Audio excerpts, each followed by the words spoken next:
Welcome to This Week at Vorshlag. This is Terry. I'm going to walk around the shop and show you what's going on August 20th, 2016.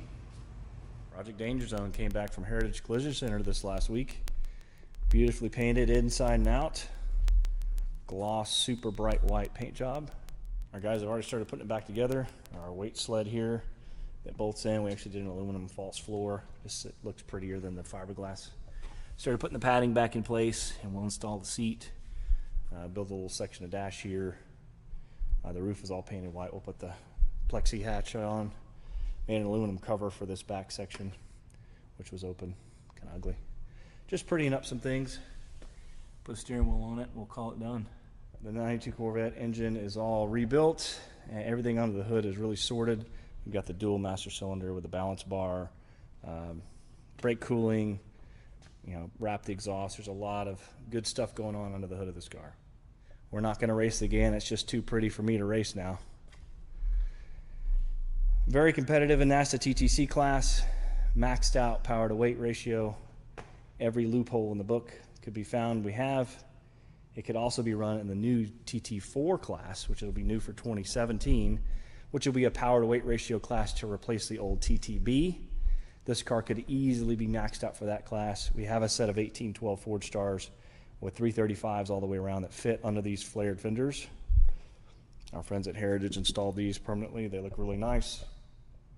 With a little more than headers, exhaust, probably a tune, some good shocks and springs, this car could be a TT4 killer. Just one of the many options for Project Danger Zone. Mark Council's C5 Corvette is here at the shop this week. We're doing something kind of top secret. I'll talk about it more in that project build thread, but it has something to do with the anti-lock brake system. The Focus RS is back in the shop. We're installing coilovers and camera plates next week. We designed the camera plates this week, machined them on Thursday, and they're ready to go in Monday morning.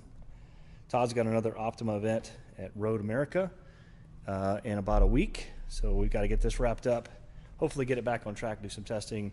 We've got the whole front end off. We're doing a big oil cooler that Mishimoto is sending us, a prototype piece. This should be pretty nice. A kit they developed for the RS. All right, Amy's 330's in the shop. We're installing a second seat in this car this week. Pulled some of the interior out. It's still considered a street car. We have a A.J. Hartman carbon fiber sunroof delete panel, which gains several inches of headroom, so much so that we might raise the seat up and give Amy a better point of view out of the car. Since it doesn't need to be so low, I'll actually fit in this thing with the helmet on now. 69 Camaro is just waiting for some time in the shop. A lot of tin work done inside. It looks really nice. This is a tube-frame 69 Camaro. Flat bottom car, beautifully built, fabricated everything. The chassis, the cage, all the tin work. Suspension, subframes, everything. Magnaflow exhaust kind of flows, it goes through the tunnel. There's a crossover pipe in there, and then it'll come back here and we'll either do a blown diffuser or exhaust it out the back. There's a firewall here that hides a giant dry sump tank in front of that. There's a defroster up under the dash. The center portion of this fiberglass dash is removable for service. Our friends at Heritage Collisions have already painted the roof, part of the cage, inside of the body. Next thing will be done to this car is we'll install the flat hood and work on the hood venting and ducting. Wait for the customer to come up at the end of the month and discuss the final stages of this project. We could have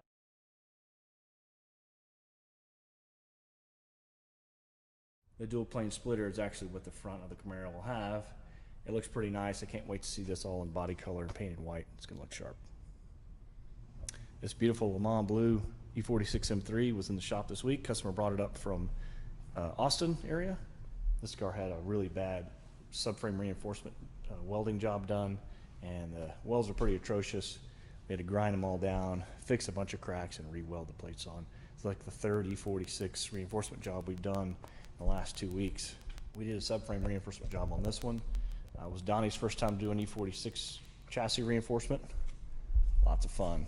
Also this week, Ryan installed this Sparco Circuit 2 seat on a really nice slider, which will work really well for track use. We're going to, of course, use Sroth harnesses attached to this Kirk Racing roll bar. One of the things we harp on a lot is racing seats are really important in a track car, but they're not exactly easy to mount into a car. This is a Momo fixed back fiberglass seat. We like these OMP short side brackets. We just got these from OG Racing the other day.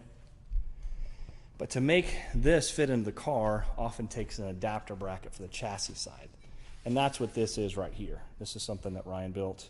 And it also has mounts for the anchors, screw-in anchors for the harnesses, and then bolts that go into the chassis. So this is the bracket I just showed mounted into the E46. It's a nice rigid platform on which you can bolt the side brackets or sliders and side brackets. It fits the chassis. The mounting points on the chassis are rarely flat. They aren't in this case. This piece of angle and this 1x2 gives it strength and rigidity. When you bolt it in the car, you shake that seat, you're going to move the car, which is what you want. So again, this is what people always forget about. The hard part of mounting racing seats is make them fit the chassis and fit the driver. You can see the finished brackets in this car look similar to the other side, the same angle, the 1x2. This side we have a Sparco dual locking slider that allows you to move the seat forward and back just by pulling up on that handle. CNC room's been busy this week. We're making a big batch of E46 E90 camera plates, as well as a lot of turn parts. We also did the Focus RS camera plate prototypes this week. Order desk is getting piled up, waiting on spherical bearings to arrive. We've got a couple camera plates from Friday we've got to build, and we have a set of suspension MCS singles going on a 135i next week. Amy got tired of waiting on us to finish developing the FRS BRZ LS1 swap, so she went out and bought a 2013 FRS today. So that's exciting. We'll bring that in here next week, verify some production parts we've made, and we can start releasing that kit, which is exciting. We'll also build this car as a V8 swap for her to daily drive and do some track events in as well. That's it for this week of Vorshlag, August 20th, 2016. Thanks for checking in. We'll see you next time.